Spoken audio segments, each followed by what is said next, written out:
So the Madlanga Commission has been in full swing for a little more than a week now. We first heard from General Mkhwanazi, who basically gave a full account of everything that he said to the public, which meant there wasn't a lot to cover because we already heard his side, and they have not yet started to deal with the actual evidence of the case. This was just statements so that the commission kind of knows where they have to go. It should be mentioned that the commission themselves have actually come out and said that the constraints that's currently placed on the commission is rather taxing because the president has this incredibly tight timeline in which he needs all of this resolved. And the commission is now starting to realize that there's a lot more going on here than meets the eye. So we've had subsequent witnesses that gave their statements, but we've now finally started to hear from Masemola, who is one of the central figures of this entire scenario. And this is where things get really weird. It basically comes down to a lot of people being involved, and no one really knows who's to blame for what. I'll run you through some of the more pertinent statements in the case thus far. So first, it came out that the reason for the Political Killings Task Team's disbandment was that they weren't convicting enough people. And the commissioner felt, at least at the time, that they were not really necessary, that these were not actually crimes. This is how, just listen to this, right? So Mkhunu lets Masemola know that actually there are no political killings, not after 1994. Prior to 1994, there were lots of political killings, but now these are just murders, and therefore we don't need a political killings task team. Normal police can take care of this. Masemola hits back, right? And he explains that one of the big problems, and this is what all of this deals with, normally an ordinary murder, one killed the other. You arrest. The number of arrests, the number of firearms, the number of ad hoc cases is quite influential in this case of political task team killings because they deal with a lot of actors. Political killings aren't easy. In a normal murder, it's literally you look for motive. So who wanted this person dead? Once you figured that out, you normally have your perpetrator. In a political killings scenario, it's not that easy because a lot of people oftentimes want people in political positions dead. So you have to figure out who is the most likely. I mean, they would not be the ones who killed them. They would have gotten a hitman, and hitmen are notoriously difficult to track down because they don't have a motive, right? And they're professionals, so they don't leave a lot of clues at the scene. So this is why it took so long for them to get convictions. What he does state, though, is that the Hawks had some of these cases for years with no convictions, no arrests, no leads in the case, whereas the political task team was able to link people to these cases. They were able to start building cases against individuals that may have been involved in these murders. So they were actually making headway, whereas the Hawks wasn't doing anything. Now, from what they don't say explicitly, but it sounds like they're very much sort of hinting at it, is that Mkhunu and Ramaphosa, maybe, allegedly, wanted all of these political killings that the task team was handling to be moved to the Hawks instead.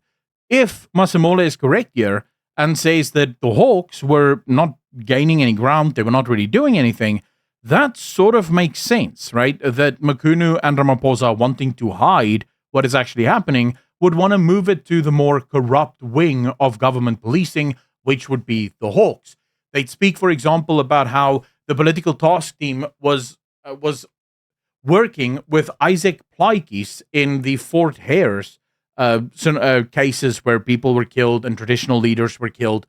And they later found out that this Isaac Plaatjes was actually the mastermind behind a lot of the political killings. So you clearly have this web.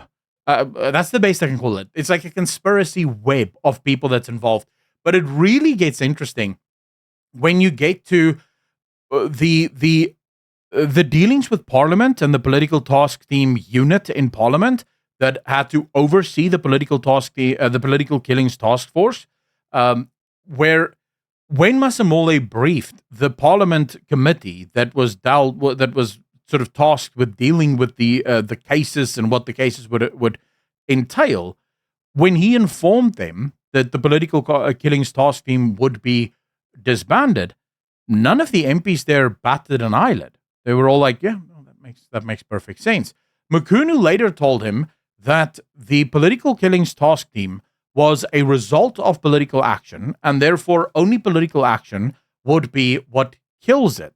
And that President Ramaphosa knew that the political killings task team would be disbanded, and President Cyril Ramaphosa was perfectly happy with it. Take, for example, just this, right? So where Mkhwanazi says to him, that political killings took place somewhere pre-1994 and not after.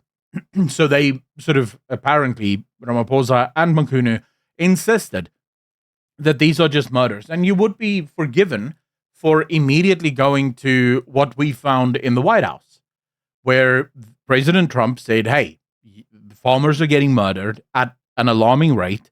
These are clearly targeted crimes. And the South African government insisted that no, these aren't targeted crimes, despite the fact that one of the ANC's main tools pre-1994 was farm murders. In fact, the old MK had a full resolution on the murdering of farmers in order to drive fear into rural South Africa and kind of force white people out of rural South Africa so that they could take control of the land there, and therefore sort of force the apartheid government to renege on apartheid, I guess you could say.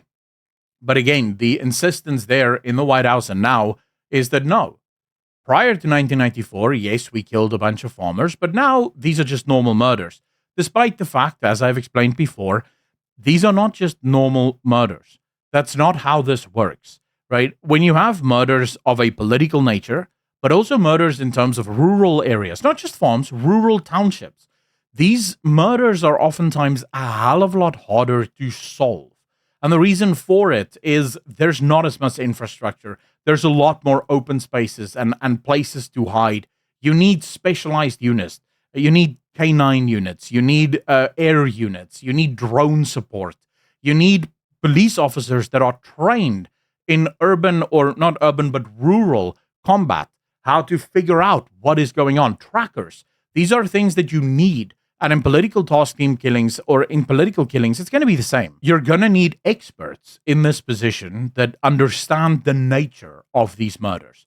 Then you have, for example, Masemola is saying that when he informed Mkhwanazi that they were still doing investigations in a case that was related to a previous case, because first Mkhwanazi told him there would be no new acceptance of cases, which they accepted because they serve at the behest of the police commissioner or the minister of police. But there was a case that was opened, not a new case. It was related to another case that they had before the freeze order came, and they continued to investigate, and they actually started to make real progress in that investigation. But Mkhwanazi got visibly angry, and Masemola says this surprised him. He says because Mkhwanazi was effectively getting angry over the police doing a good job. He even says here, why do you have police? Do you not have them to fight crime? Right? And so basically the point here, guys, and it is truly a mess. The more I watch this, the more I watch of this commission, the more I realize that they're going to drown this entire commission in a sort of he said, she said, finger-pointing battle, like that Spider-Man meme where it's just a bunch of Spider-Mans pointing at each other.